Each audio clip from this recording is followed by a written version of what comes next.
Welcome, everyone, to the Nerd Journey Podcast, episode number 190. We're joining you every week to talk IT career progression and bring you the advice we wish we'd been given earlier in our careers. I'm your host, Nick Cordy, at NetworkNerd_ on Twitter, joined by my co-host, John White, at VJourneyman. Hey, John, how you doing? I'm doing great, Nick. We are both pre-sales technical engineers with backgrounds in IT operations. We hope our career discussions will be vendor neutral, relevant across disciplines, and remain timeless. If you're enjoying our content, please drop us a positive review on Apple Podcasts or wherever you happen to be subscribing. And if you want to get in touch with us, tweet or DM at Nerd Journey. Ultimately, we're just two nerds on a journey. A journey to career enlightenment. So let's take a trip. This is a special episode. Tell us what's on tap this week, John. Yeah, so we are going to be talking about the session that we did at VMware Explore 2022. You said it right. Good job. Yeah, thanks. I have a big post-it note on my monitor to not call it VMworld. But yeah, so we did a conference presentation. It was a digest of the lessons that we had learned from doing this podcast over the past 3, 4, however many years that we've been doing it. Many. Since July 2018, when the trailer episode launched, Oh while I was on vacation in Galveston. And we had actually been recording for 6 months before that, so... Yeah, it's been a little while. Yeah, 4.5 years. So we'll go over a couple things. We're going to start with the outcome, and then back up a little bit and talk about the submission, how we created the content, delivery of that content. Just some reflections. We got some, really good feedback on what we could do to improve, and we have some thoughts on that as well. And then talk about how the process that we followed can actually help you do content, whether you're aspiring to just do better papers at work or do stuff at your local VMUG, or if you wanted to do conference talks as well. Now that we are seasoned conference talk veterans, that's probably a little bit of an overstatement. But, we've done a bunch now, a few. So, hopefully we can pass this wisdom on, like, what a good process could look like on to other people who are interested in doing that. And just for reference, the name of the session was Adventures in Technical Career Progression. And we'll put the link so you can watch it if you'd like in the VMware Explore content library. You just need a Customer Connect account, which is free to log in and watch it. Awesome. It's an audio recording, am I correct in that? It is a video recording of the slides, but it's an audio of us talking. We are not on video, so you can't see that beautiful John White face. I mean, a face for podcasting. That's what I like to say. It's an original joke that I just made up. All right, let's begin at the end. That's a little tip that we got from our instructor, Peter Cohen of Great Demo fame. We had a really well-attended session at VMware Explore 2022. The process of actually building that content, we leaned heavily on the practice of using smart notes. Like, that's a process that we've been hearing about and reading about and trying to use, and then we actually used it for developing this content. You can actually see all of our notes, which is all of the show notes, all the links between the show notes, and then links from content and ideas and abstractions that we've had from those show notes at graph.nerd-journey.com. That link will be in the show notes of this episode, and we're going to try to put it all over the nerd-journey.com website as well. The actual session itself, we sold out the pre-registration with 130 people registering. There was a waiting list to get in. People lined up, ahead of the session. And of those 130 registrants, and the people who were waiting, for on-call tickets, quote unquote, we had 77% of the seats filled instead of the kind of 50% yield that we had been expecting. So felt pretty good about that. Hopefully, our content is touching a nerve.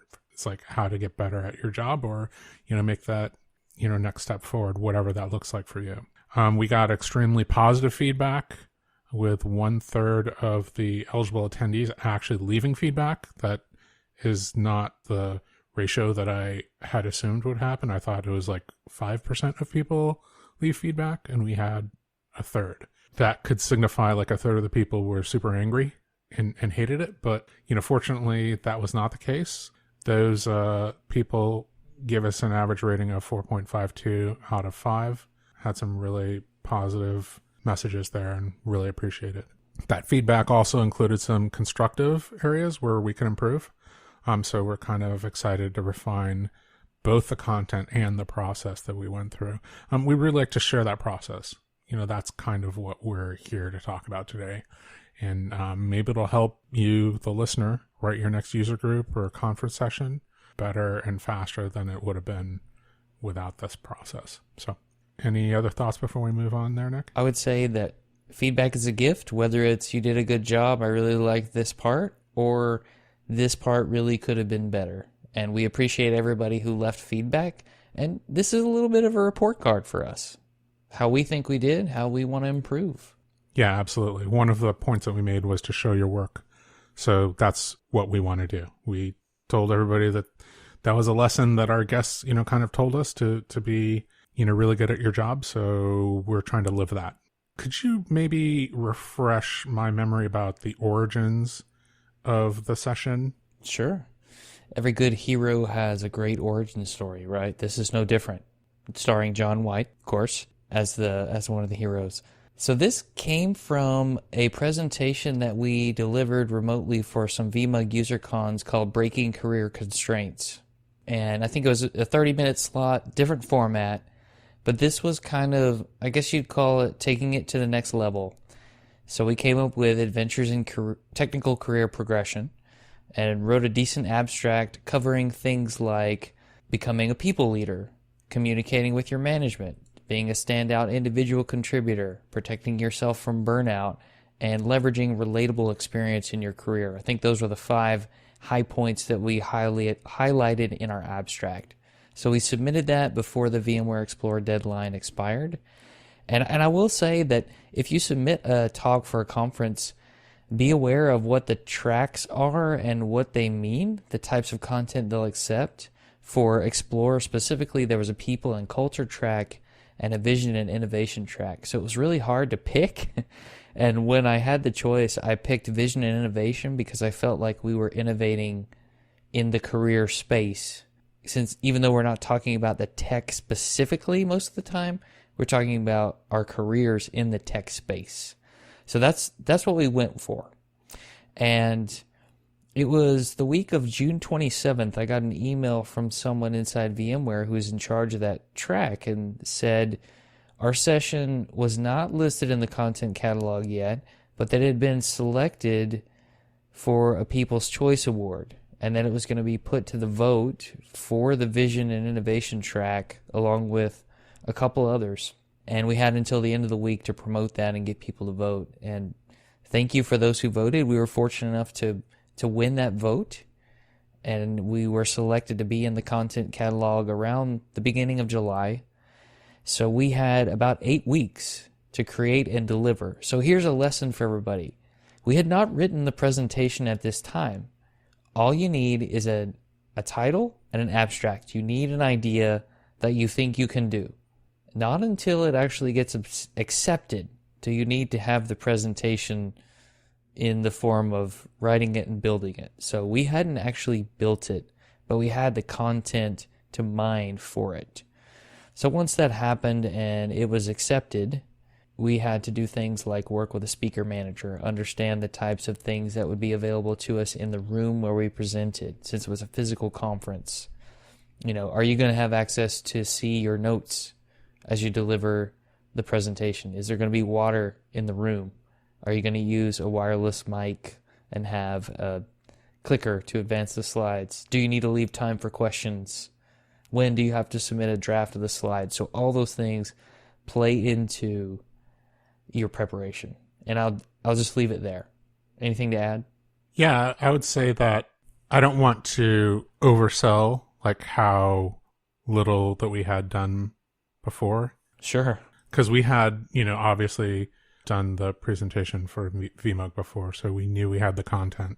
And we also had all of our show notes, right? So I think kind of on a strategic basis, we knew that we had everything, all the content, at our fingertips to pull out. It was really just a matter of organizing it and, pulling out the patterns that we had already identified, for that abstract. That's the power of, having really, really good show notes. I'll tip my hat to Nick because he does all that work to make sure that we have, good notes of the guest interviews.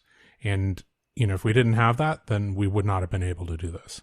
We wouldn't have been able to do the session before, the VMUG session. Like, we just leaned heavily on our show notes to develop that content. Teamwork, baby. Yeah. Makes the dream work. I just made that up.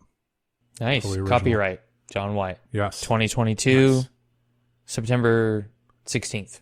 I'm gonna mail that to myself so that so everybody knows that it's date stamped on the envelope. So let me talk a little bit about the process. We'd kind of been having a conversation between ourselves for quite a while on how to make our content more connected and discoverable. What I mean by that is we have, hyperlinks in our show notes on the website, and we have tags. I think that our tag system isn't great. It's just what we happen to write down at the moment while we are, doing show notes, and it doesn't necessarily mean that we're reusing exactly the same tags, and it might mean that there are two variations on a tag that mean the same thing. Or, what if there's like an overall topic that should like encompass like 3 different tags? There's just no real way to like kind of do any of that organization. So the tag system didn't do exactly what it was that we wanted to do.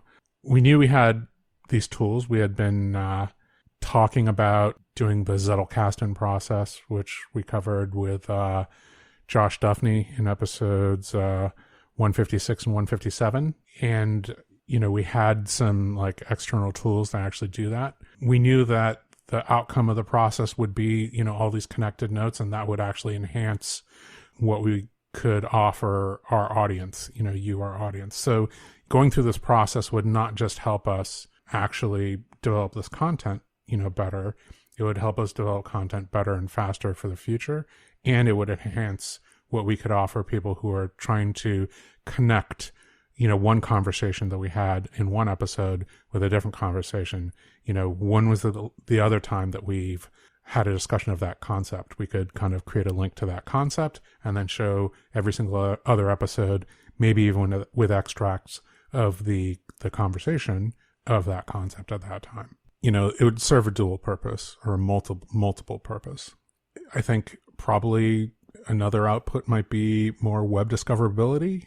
Search engine optimization is something that came up a couple times. It didn't rise to the level of something that we included in the presentation, but it was definitely, something that we were thinking about. So, ultimately we went for it, right? This is using kind of a connected note, smart note system was kind of critical to how we were going to go through this process. And I think if you watch the recording and look at the slides, you'll see screenshots of these connected graphs, connected nodes. And I don't know that we signposted that enough and explained what those were during the sessions, but that's what they were. And that's kind of the idea that we were going for. So if you look at the graph.nerd-journey.com, that is some of the stuff that we're getting at through making this data available. Yeah. I think the first part of that process was moving those show notes to the tool that we used. We happen to use Obsidian. It's free for personal use. We don't have a company. We're not even a nonprofit organization. We decided this was personal use. Obsidian is a pretty cool tool. It stores your text notes locally in text format. It uses Markdown as its kind of native text format, which is a very easy version of marking up your text in order to get formatting. We had been doing that almost from the beginning. I want to say like maybe there were 10 or 15 episodes that we didn't already have the show notes in Markdown. So it was not quite as simple as copy paste, but like the copy paste process of our show notes into Obsidian was fairly simple. It wasn't easy, to get everything in. It was a lot of work, but it was a simple process. And kudos to John for figuring out how to put all that stuff in Obsidian, because I did not know how to do that. So kudos, man. Like I said, it was kind of, you could boil it down to a copy paste process. I basically created a note for every episode, titled it episode and then the episode number. And then Obsidian actually helps on the back end to kind of identify other times where that note title has been mentioned but not linked.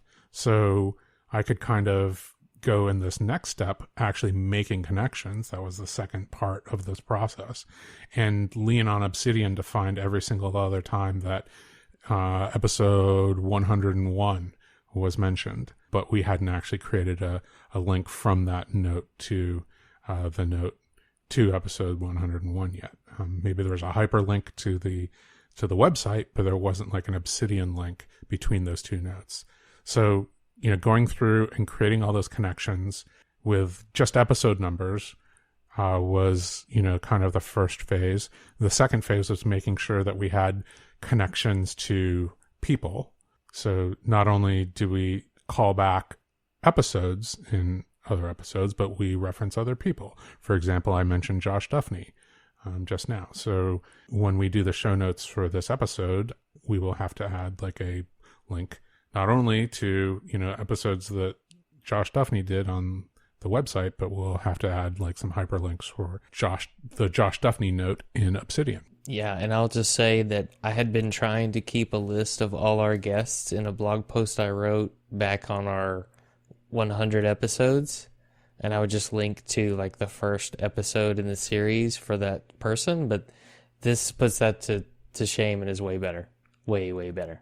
It was pretty cool, although I have to say we were able to just repurpose that blog post too, because you were able to give me the text, including the hyperlinks, and then I could just drop it into kind of like a table of contents type note. In this like personal knowledge management, people call those maps of content instead of tables of content.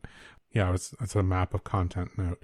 Now, I think we haven't, like that one is still in progress. Like we probably need to add all the links to the specific episodes, as well as hyperlinks to the website episodes notes. But it's a first pass, right? So that was important. It was to get all the notes in, any enhanced, external documents that might help this process, get those in, and then get those connections. Kind of like the last phase of that process was actually abstracting kind of the concepts that people were talking about that were repeating. Anytime somebody mentioned, the general theme of becoming a better individual contributor, we kind of had to tag that because, that was one of the major themes that we were covering in our conference talk, how to become a better individual contributor. Anytime somebody mentioned, the process of considering whether or not to become a manager, we had to go in and do that, tag that, so that we had like an overall note that talked about, hey, considering a management career. And then, there was a link out to basically every single episode note, which had that mention, so that we could kind of make a two-way connection between the general concept and the episodes where they were discussed. That was pretty important. And then I think the next phase, after making those connections, was actually writing content. So I call this the start of the writing process, although that's kind of like a continuum. Really, this is what I kind of thought of as where we were refining like those notes that we had made. Like, for example, the considering a management career note, we created a link and a blurb to every single episode where a guest mentioned that, or even we mentioned it, and then a little digest, right? So that was just kind of a long summary note. Well, that's not something that you can present. Like that's just like an intermediate product. So we actually had to refine that product into something that was more presentable. So, taking out things that were maybe less relevant, or just were repeats of something that somebody else said, or were, maybe even a reference from one of us quoting somebody else. So like we had the original quote, so we don't need the, 10 episodes later when we quoted that quote, that's just redundant. So filtering all those things out, that's where I kind of think about now we're actually writing. It's really editing, but you're also trying to add in things.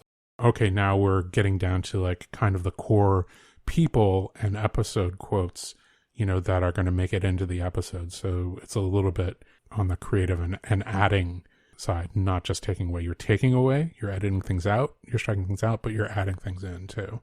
One of the things that we did was, it's like an organizational step. We were able to put the links to the note titles in order that we thought that it was going to appear in the actual presentation. And in doing so, we realized that we had our structure wrong. They were not 5 peer ideas. There were some kind of top level ideas, and then some of the ideas that we had called out and seen as patterns were actually supporting those top level ideas. So, for example, we had the idea of participating in a community. That was something came up a lot, but that was actually part of a higher level concept of showing your work and participating in a community, like showing your work to that community, active participation in that community by attending other people's sessions and things like that. And that itself was a supporting action for becoming a top level individual contributor. So that top level point was become a top level individual contributor. Underneath that was show your work. And underneath that, part of showing your work is participate in a community. Participating in a community is something that we had kind of surfaced, but it didn't go at that top level. So, we refined how we'd tell that story and the structure, which points are main points, which points are supporting points, and then also, who to quote and when to quote them.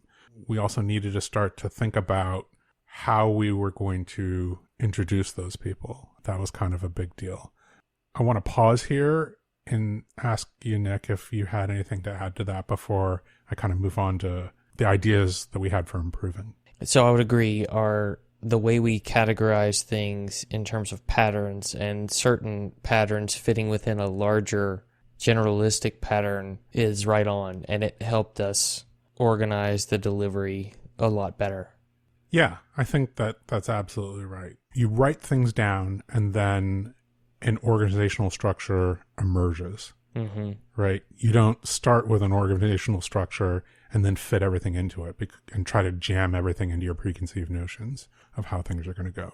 Yeah, because we had an outline, I think, at the beginning, and then we ditched the outline for this process, which then led us to a new outline that was way better. Right. It was definitely an improvement in every step. It wasn't just kind of blindly throwing things away. Right.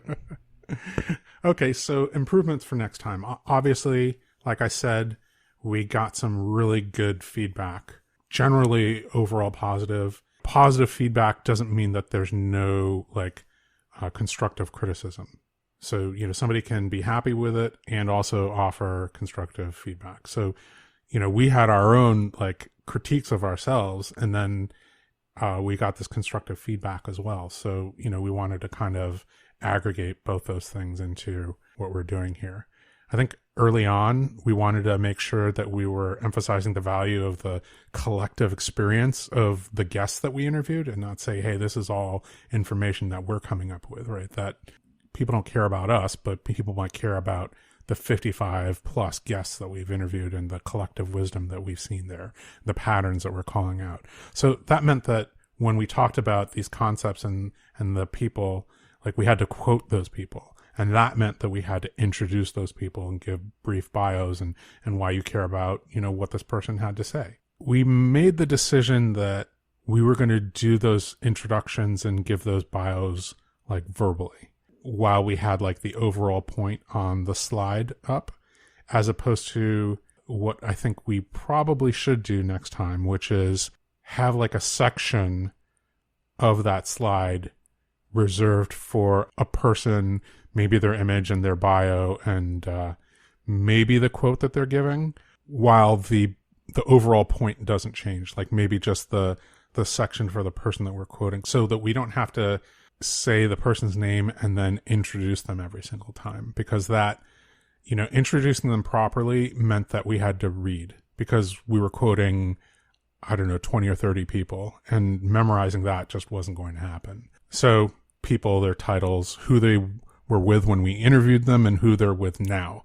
Like, that's a lot of information to just keep in your head. So we wrote it down, and reading those bios out loud was not great. It wasn't a great experience for us.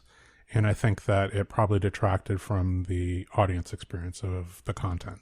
So if we could quote a person and, have the slide say who that person is working for now, what their title is, and then, go over the quote and, the supporting information about the overall point, then that would be better than us trying to read that information out and for the audience to listen to it.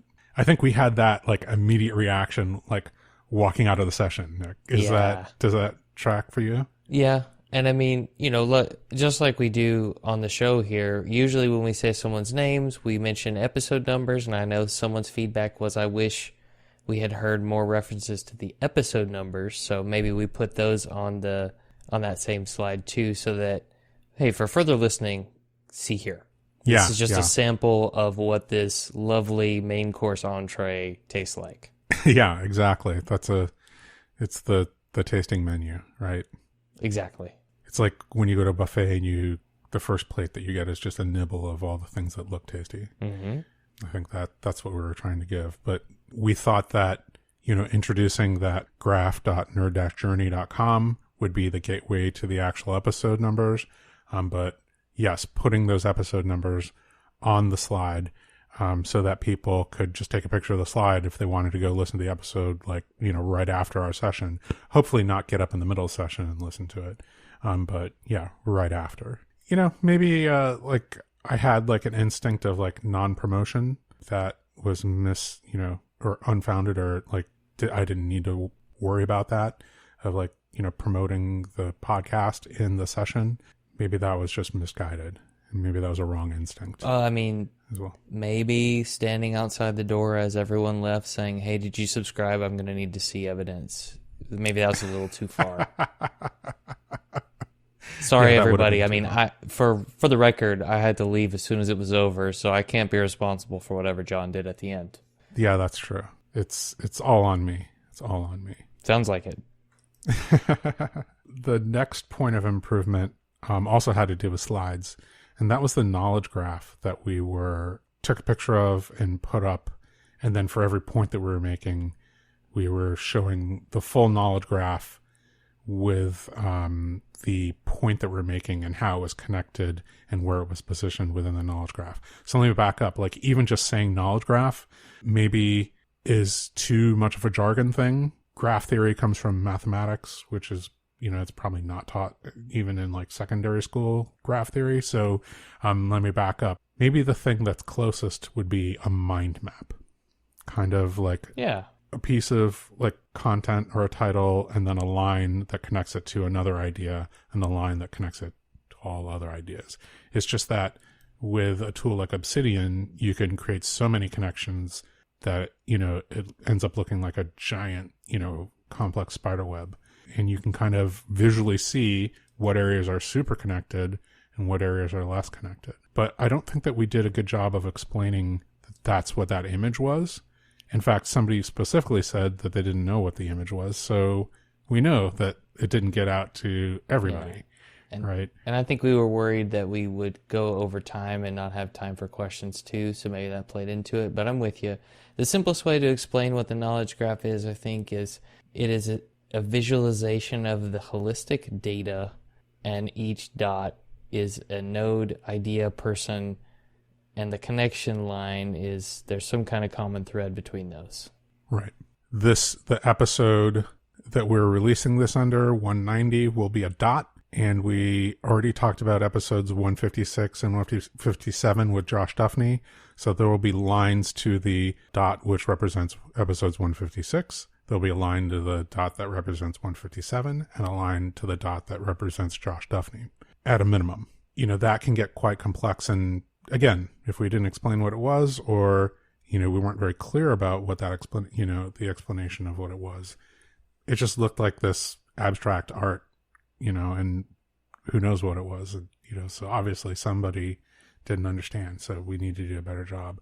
Reclaiming the time that we took to like verbally introduce each of our guests would probably give us that time to breathe, some of those explanations, because I think it's important context, right? It's like, hey, these are all our notes that we're publishing, and we want to give you access to them through the, graph.nerd-journey.com. And we want to show you the context of this concept specifically. I thought, hey, that's important or cool. Maybe the instinct to put it on if we weren't able to explain it well enough was not a good one. So that's an area of improvement. One thing that I realized, I think right in the middle of the management career section, was that we didn't signpost it well enough. So we broke down our people management career section down to an introspection section.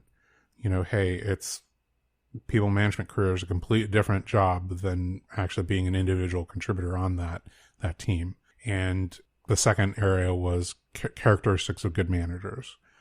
That our guests have specifically called out. So that was kind of the introspection. Should you go for a management career path? Consider these things. And then the second part was actions that you can take if you have decided to pursue a management path. Notably, like talk to your manager about that aspiration and get their support for it. And 2, study for the interviews like you'd study for a certification exam. But I don't think that we signposted that well enough. And I realized that about halfway through the discussion. I think somebody specifically in the feedback said, sometimes I didn't know where they were going. And that immediately made me think about that moment where I realized we hadn't signposted the management career, like the structure of how we were talking about that and the subpoints that we had. So, just saying that up front and like maybe putting that in the slide, hey, these are introspections before and actions after you make the decision to go for management career. That would probably help. Yeah, I'm with you.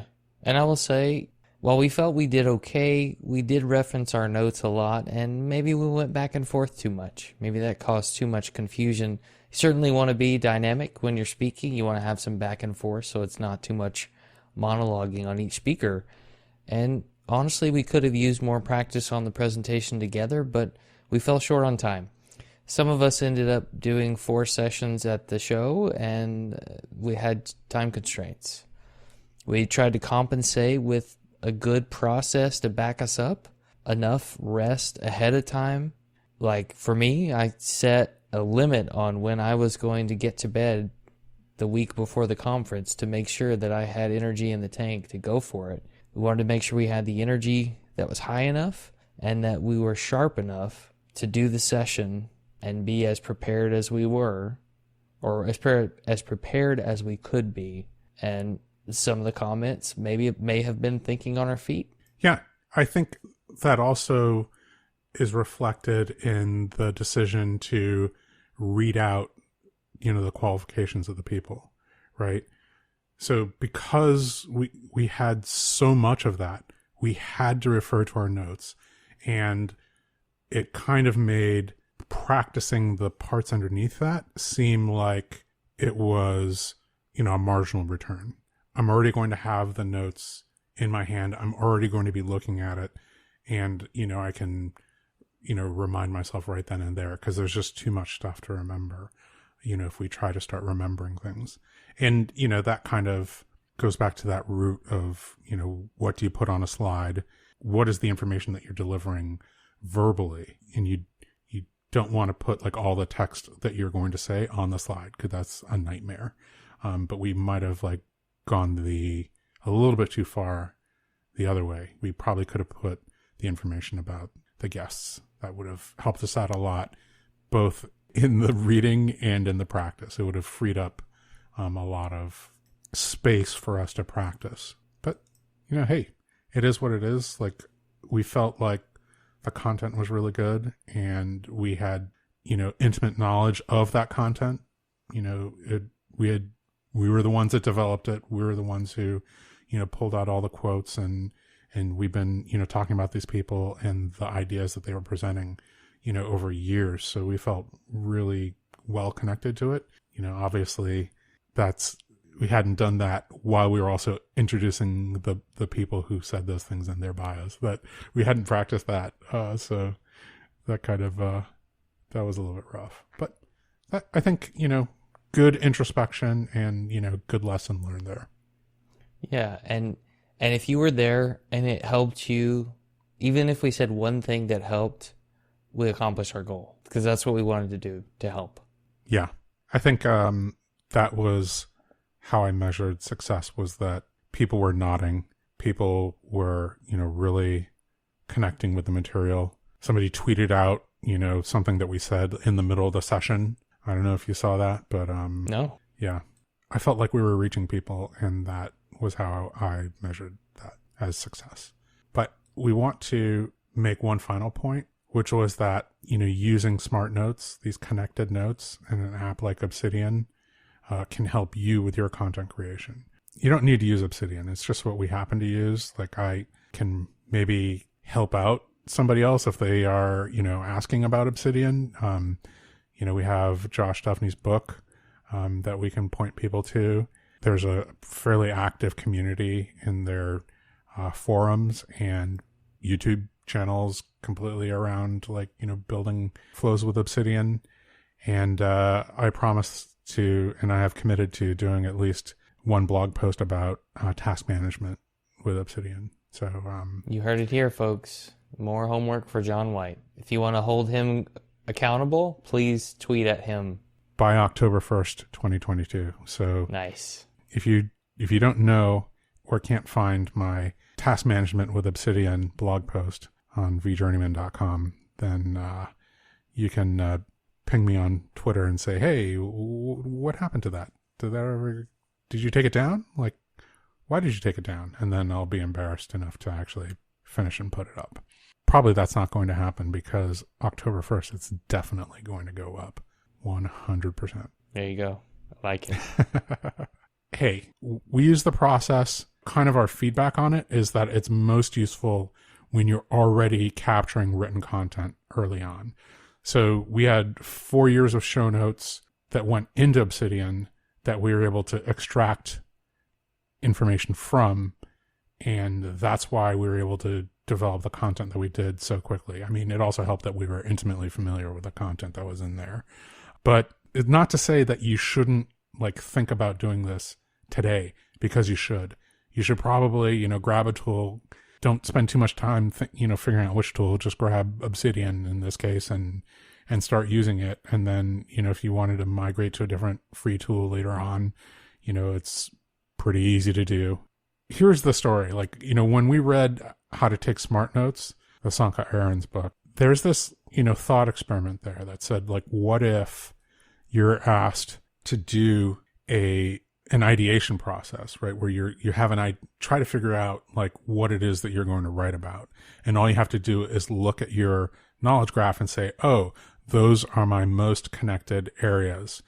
So I have tons of connections between these types of notes and these areas here. So I must be extremely interested in those notes. So that is a good idea to start developing content from. It's a good place to start looking.